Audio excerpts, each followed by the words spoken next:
Welcome to Center Stage. My name is Mark Gordon. On this program, we're going to talk with Eliot Pattison. He's the author of The King's Beast, A Mystery of the American Revolution. Interesting thing about him, he started his career as an international lawyer, and he traveled all over the world, and a trip to Tibet changed his life and his career forever. You've traveled pretty much every continent except for Antarctica. Is Antarctica next on the list? If when the craziness dies down, yeah, it's on the bucket list. One of your travels took you to Tibet.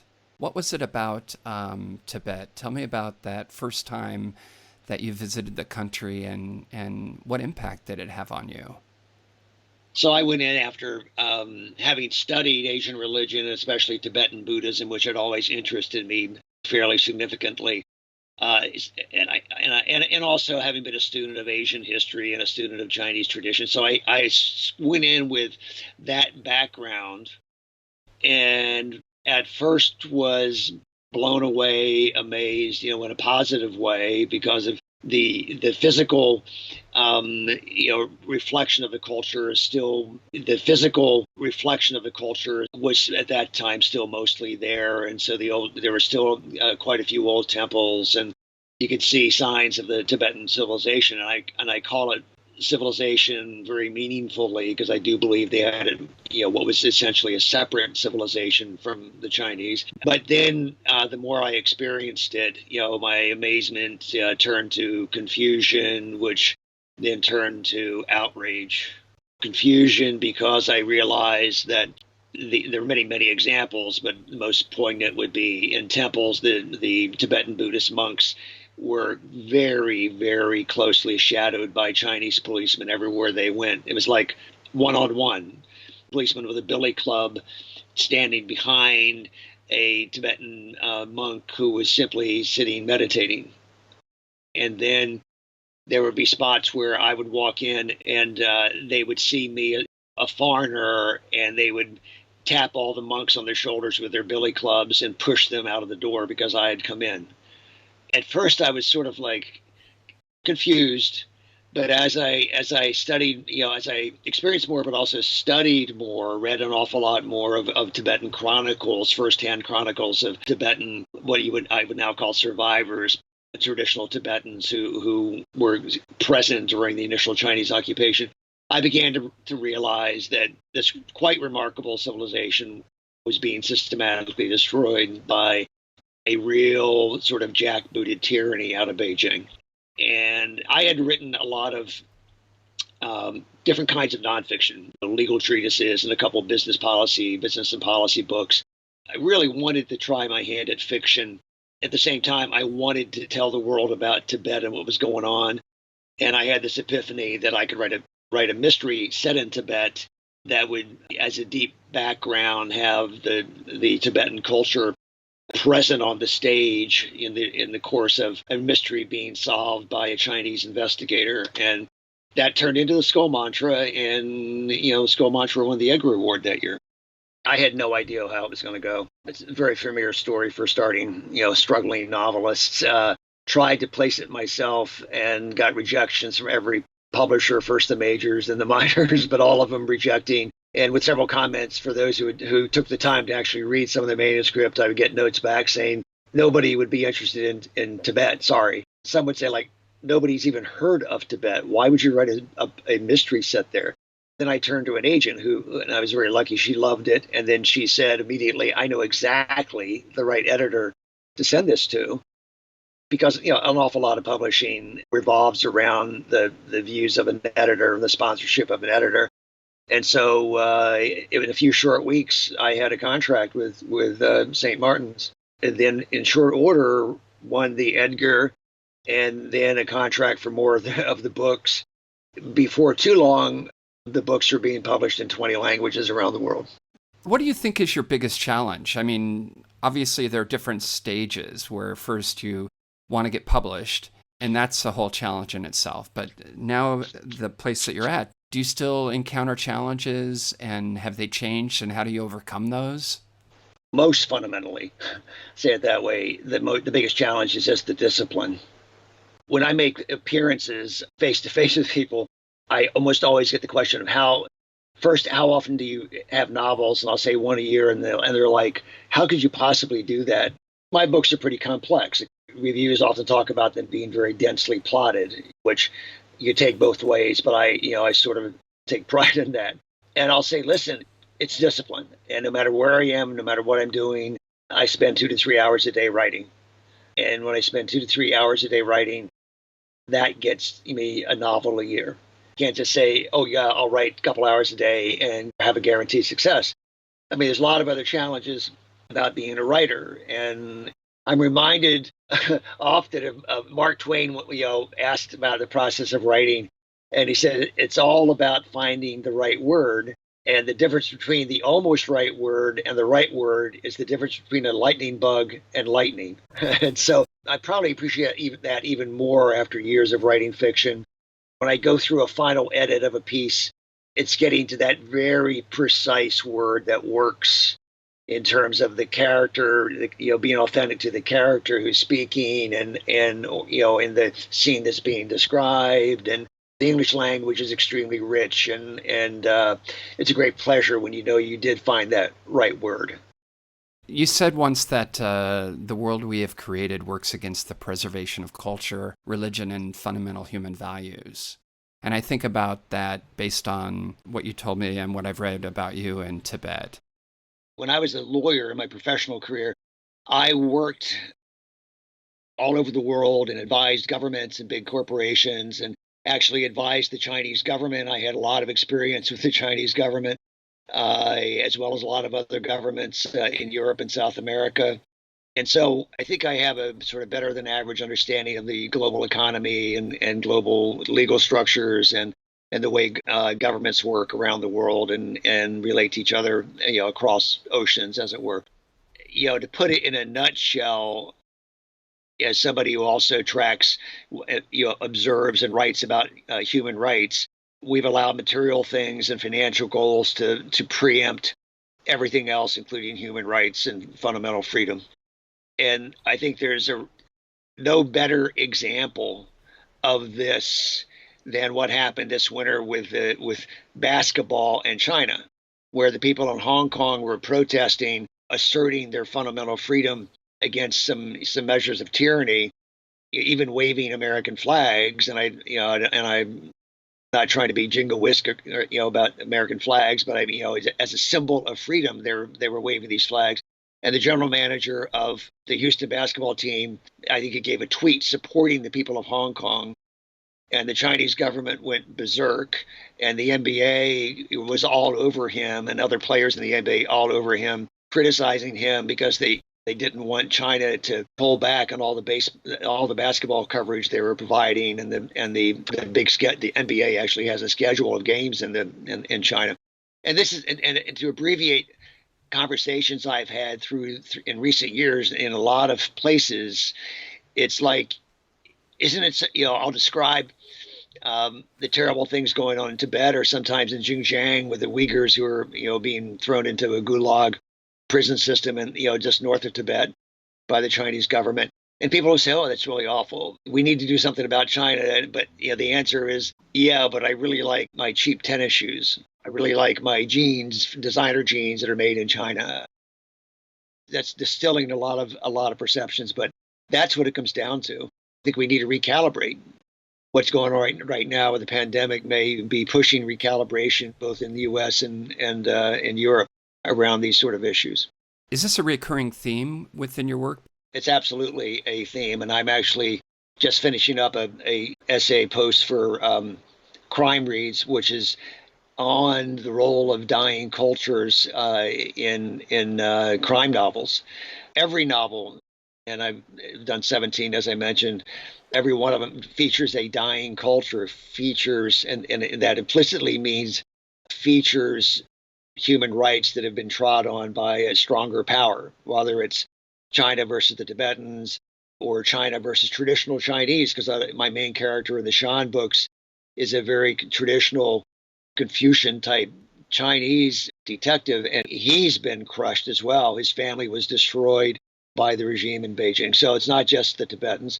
And then in my 18th century books, we have the slaves, African slaves, but also there were people don't focus much on this in our history books, but there were Native American slaves, a lot of them, especially in the late 1600s and early 1700s. And there were a lot of Scottish slaves who were sent over as indentured servants, but wound up basically being treated like slaves very often, especially if they went to the South. Conspicuous in this series are the Native Americans and what's happening to them in the mid 18th century, and the Highland Scots. And the Scots and the Native Americans are experiencing a very similar destruction, a lot of parallels of destruction of their culture. My books use that as a backdrop, and I believe that the genre of historical fiction, and especially historical crime novels, provide a really, really great palette for painting those pictures and developing those themes. Why did you become, should I say, obsessed with the 18th century? I would just say I have a normal curiosity, and everybody else has sort of lost their curiosity. But because I think the 18th century is very, very important for all of us. When I was young, my parents would take us to many, many historic sites, including a lot of Revolutionary War sites. We would go to Valley Forge just about every summer and walk around. And so at an early age, I was very impressed with that history. And back in the day, when I was young, you could go to Independence Hall and hug the Liberty Bell, which I did many times. Today, you would be arrested. Wait, hold on. That's not why it cracked, is it? Yeah, I'm sorry. I squeezed too tight one time. So I connected an awful lot with the 18th century history.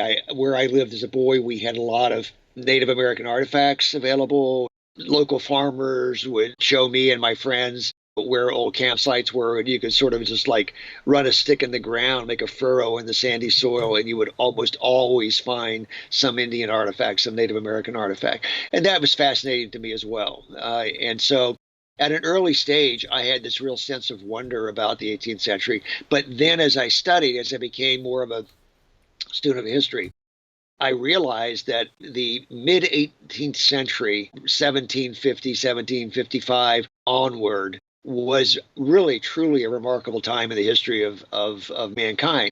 There was this explosion of self-awareness, the expansion of printing and literacy. There was an explosion of printing presses. And suddenly people who never received newspapers, people in small villages and out on farms, suddenly they had newspapers available, political tracts and religious tracts and the works of Shakespeare, et cetera, et cetera. And in fact, it's been demonstrated in many ways the population of America, the American colonies, was much more literary and much better read than the people of England. It's kind of interesting when you think about that. They read more books than people in Britain did.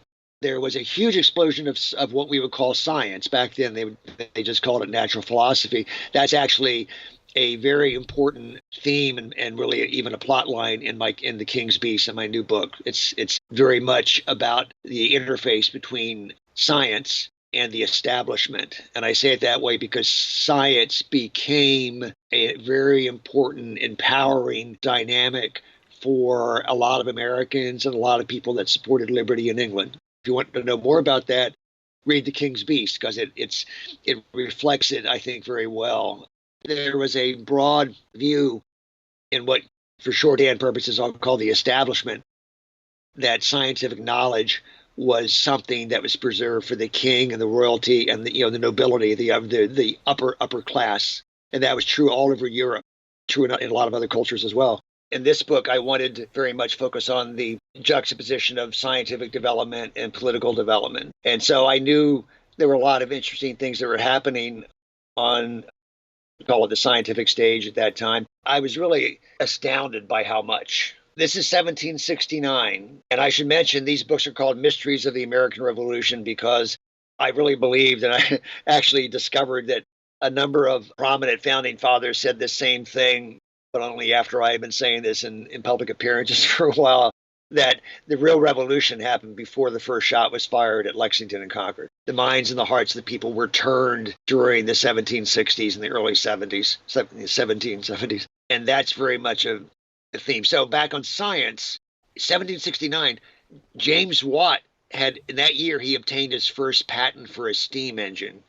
If you ask people when were steam engines developed? Almost everybody would say probably 1840 or 1850. I kind of remember that ships in the Civil War had steam engines, for example. But no, it's 1769 they had introduced steam, and they were developing applications for steam engines to be used in mines in England. And people were already talking about trying to make machines that could be moved by steam power. Okay, eventually locomotives. The Mason-Dixon line had just been completed, and this actually figures into my plot. I have a lot of scientific perspectives that come together in a very interesting way in this book. It was a lot of fun to write. There is the Mason-Dixon line, which was just completed, and Charles Mason, and I didn't realize this.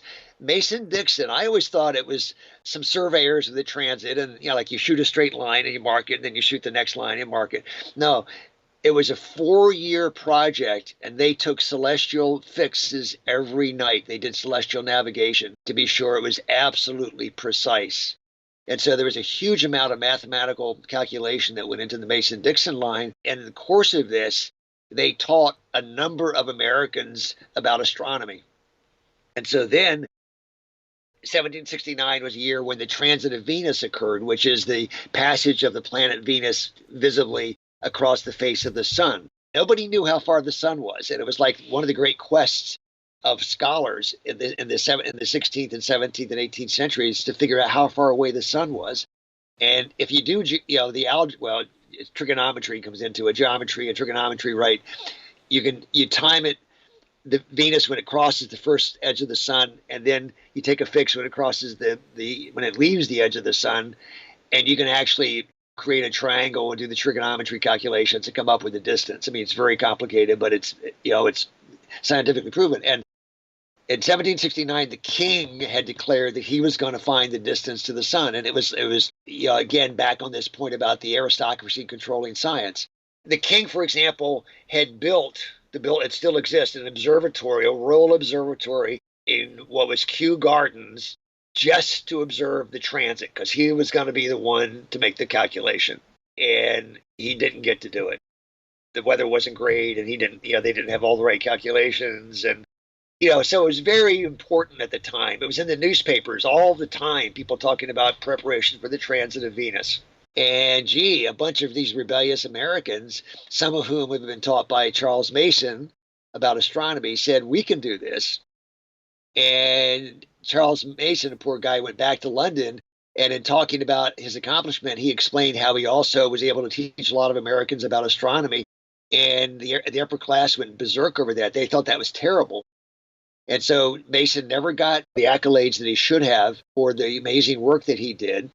But the people that he trained in mostly Philadelphia, and there are some very prominent names like Rittenhouse and Biddle who were involved in this, they were the ones who ultimately got the first calculation of the distance to the sun.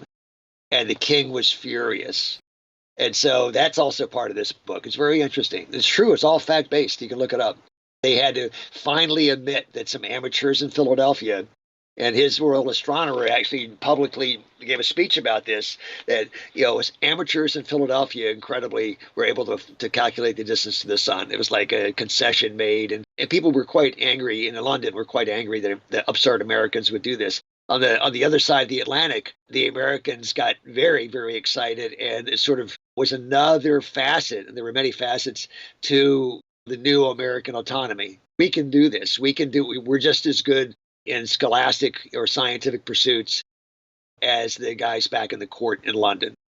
And that sort of development, that sort of mentality, a progression of perspectives, that was more than anything the revolution that caused our independence. That's really fascinating when you think about that. A bunch of guys sitting around in Philadelphia came up with the idea that they would calculate the distance to the sun, and then they actually did it. It was a major recalibration in terms of the academic community, the scientific community of the time. You mentioned that Americans have become disconnected from human drama in our country's founding, and also that the textbooks seem to dehumanize history. How important is that to us as a culture? I think it's extremely important, and there are many facets to this issue. First of all, our formal educators, our educational institutions have dramatically de-emphasized history. You could argue it started decades ago when the federal government started to take over the formation of curriculum in local schools, and that was back in the Bush administration. History was quickly dropped from the core curriculum. And so in many schools, in high schools, history is an elective. It's not required. And the number of history courses available in colleges have gone dramatically down. There's different tests showing that 8th graders know more about American history than high school graduates, and high school graduates know more about American history than college graduates.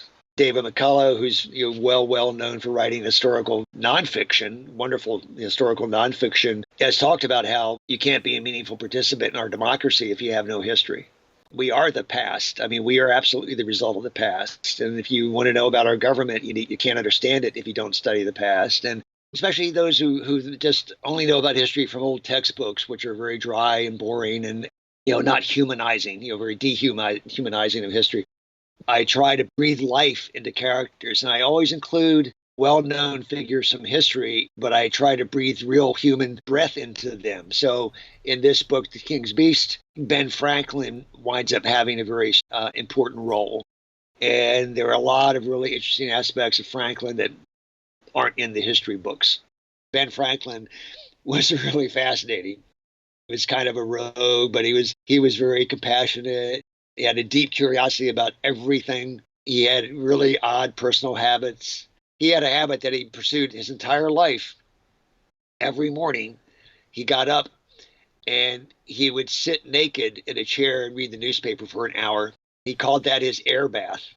He would invite people to join him. Usually people would not. But every day, and there's records of this in London, and I have this in my book, my protagonist was shocked. And Franklin invites him into his bedroom, and he's sitting there naked reading a paper. And Franklin invites him to take his clothes off and join him. And it's like, and so I love that. I mean, that happened to people. We know that Franklin took his air bath every day for decades.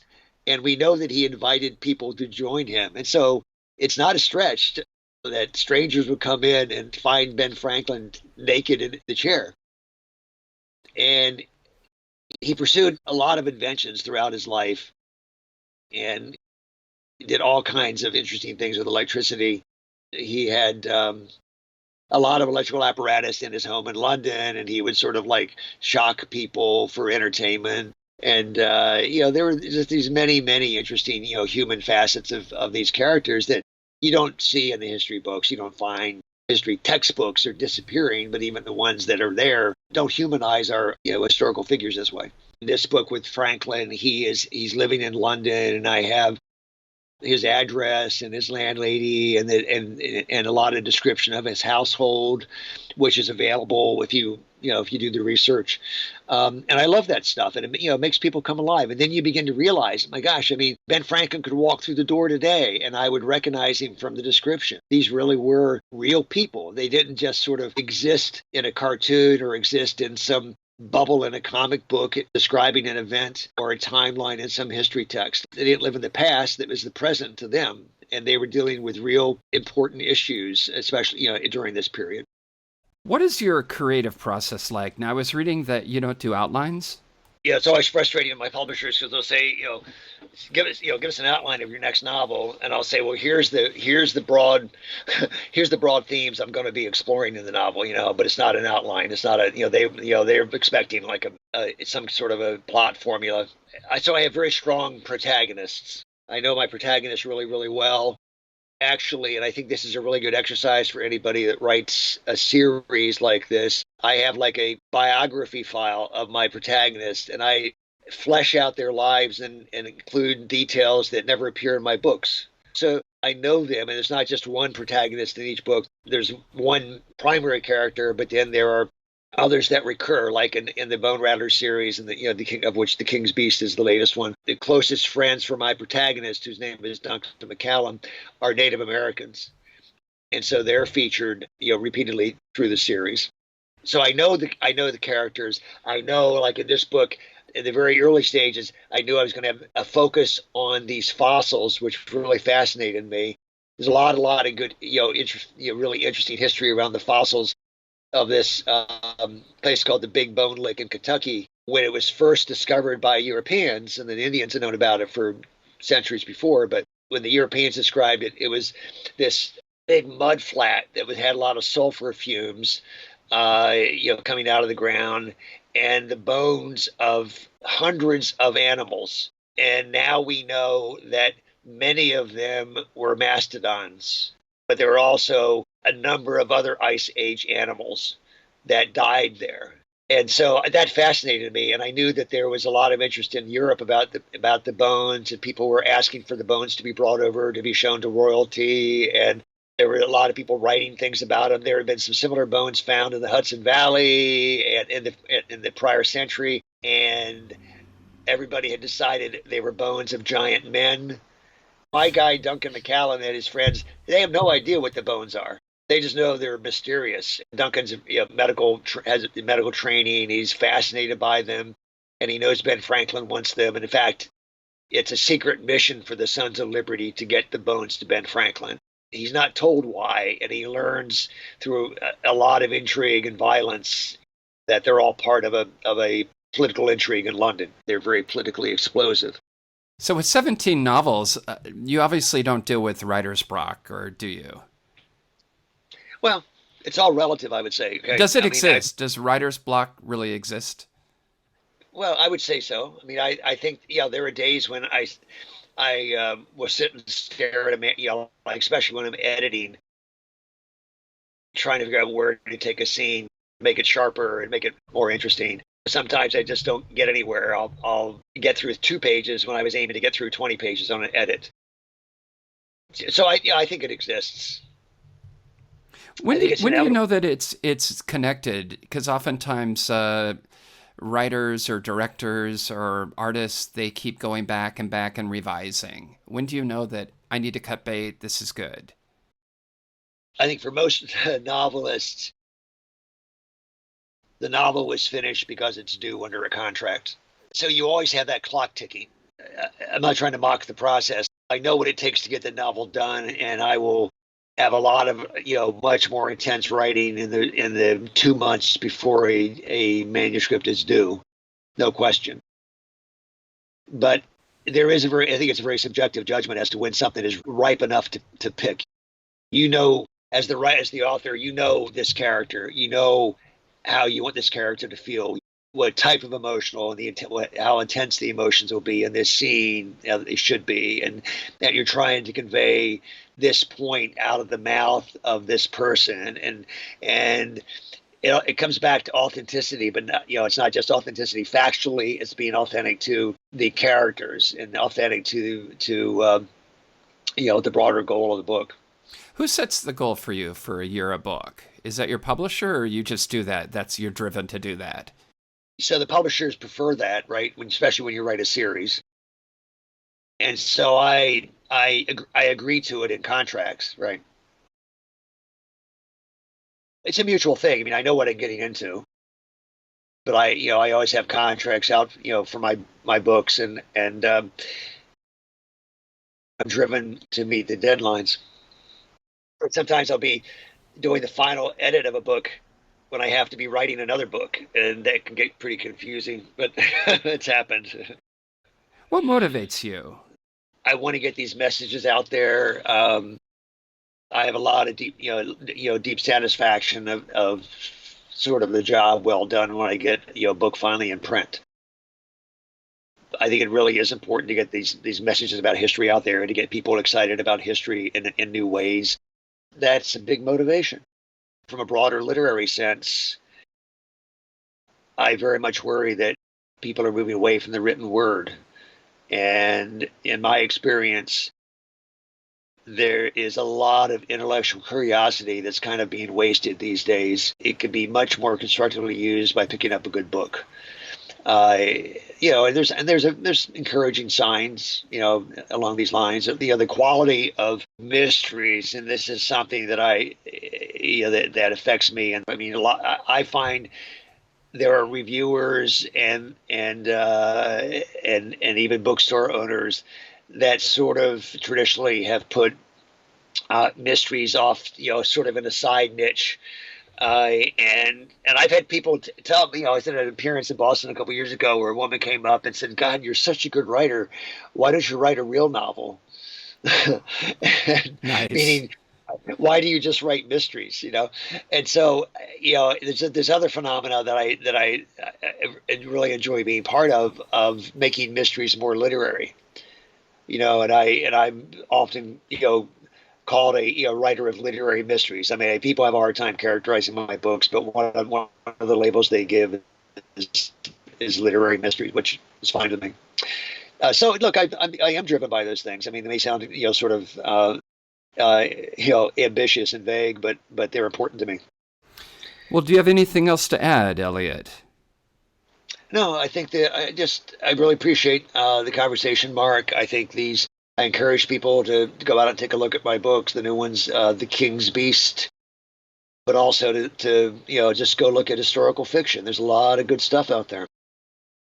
Well, thank you so much, Eliot. And we've been talking with Eliot Pattison. The name of his book is The King's Beast, A Mystery of the American Revolution, and that's going to be available on April 7th. Well, you write freehand, right? You actually get a piece of paper and a pen or a pencil and... Absolutely. Yeah, wow. For the first drafts.